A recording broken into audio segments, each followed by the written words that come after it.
Church, I am. Unquenchable fire. Kindly stand up and help me to celebrate the grace of God in this commission.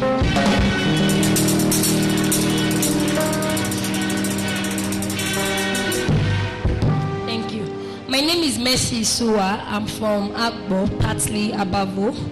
I'm here to testify to God for my life and the life of my family.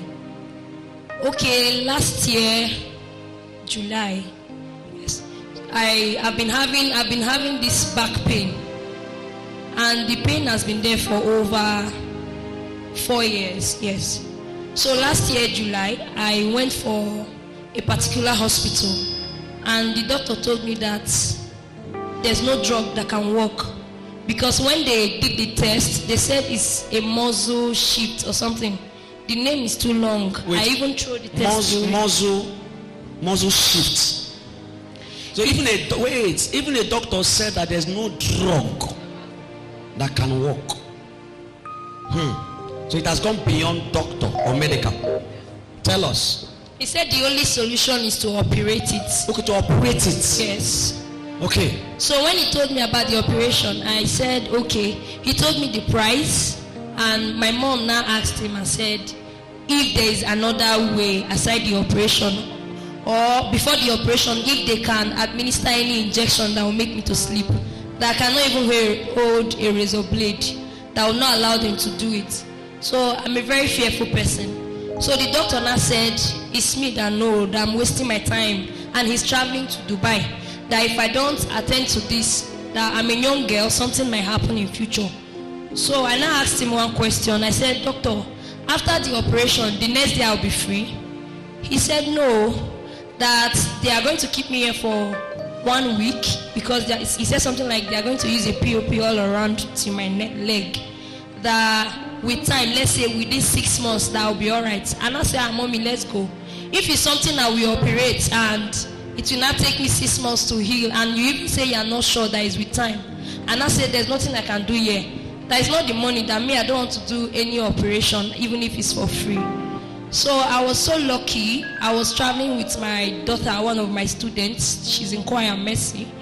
I was traveling with her one day, and I got to find out about this church. So that was how I came, a week to Papa's birthday, yes. So when I came, I saw the way miracles were happening here. I told myself, okay, I think this is the right place for me to get my own solution. So I registered for, is the prayer line here? So I registered. Papa now prayed for me, and he said something that has to do with that bone. So after Papa prayed, he said I should check myself. Shebi, I don't used to bend down before. I said yes. I did all of that, but I wasn't still certain, because I know that sometimes the pain will just go. Then when it's time for maybe my monthly flow, it will be worse. So Papa said, okay, since you want to confirm through that procedure, wait till then. I waited and waited upon it till now. That pain just disappeared. Oh, what kind of God is this? The pain just disappeared.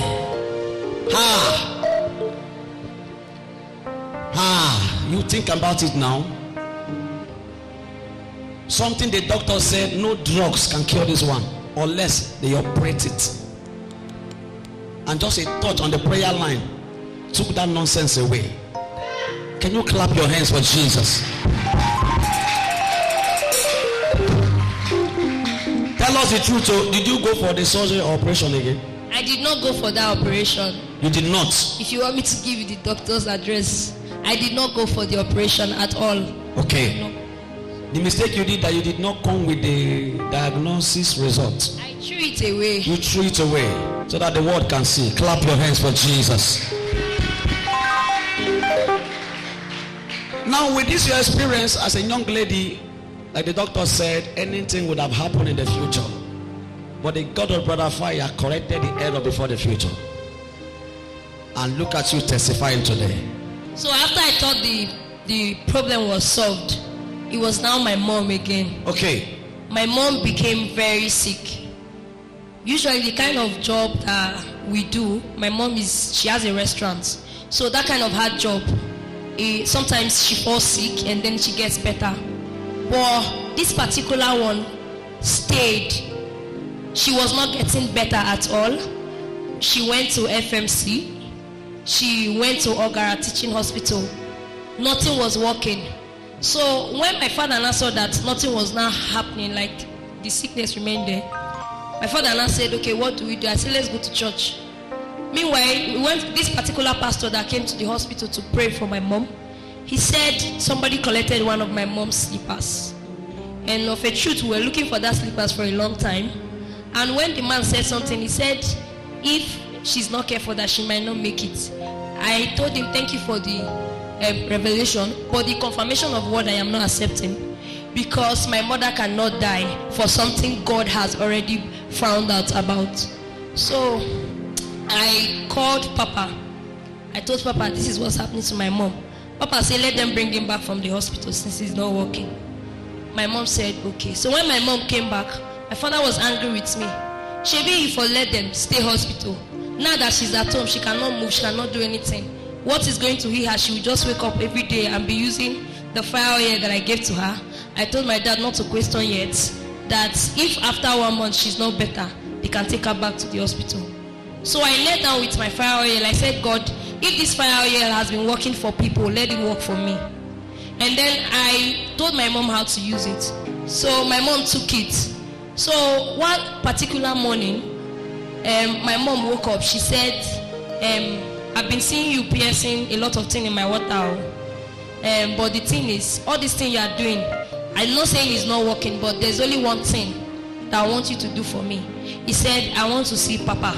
That if I see Papa, this my sickness will not come back again. If only you follow me to church. Of course, my mom would have loved to come to church to see how severe it was. She doesn't have strength.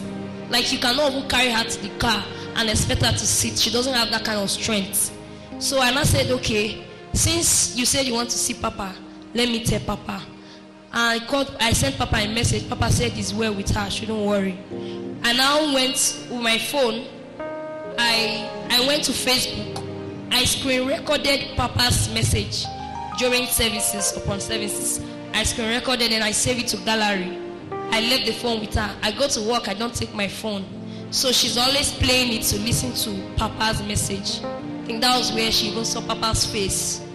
So after a while, she now said, okay, that me I should do video now. Papa cannot pick your call on WhatsApp. I say no. She now said, okay, let me use your phone and do video. I don't even know what my mom wants to do that day. I gave her my phone. I said Snapchat. She says she's not in the mood for Snapchat. I should give her just the camera video. So my mom did a particular video that I don't know where she got that song from. She was just singing and then she was using Papa's name to sing. And she was singing the song and she said something like, God of Brother Fire, if you don't hear me, nobody can hear me. So after she was done, I forwarded that video to Papa. Jokingly, when Papa saw the video, Papa said, I've never met your mom, I've never seen this kind of faith. But then, if your mom has to say this word, tell her that I have seen her already, that it's already finished.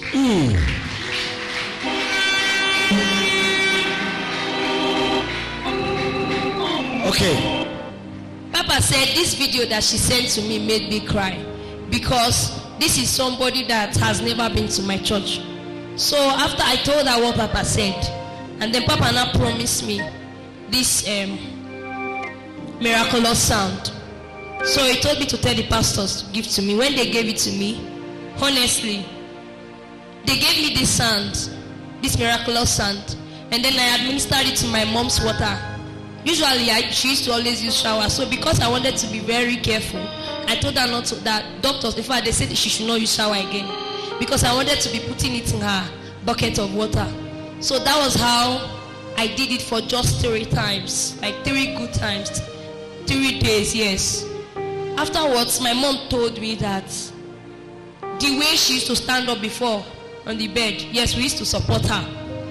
That now she was the one that stood up that day, yes. She now said the way I used to turn her anytime she stands up, that none of those things are happening again. All of them.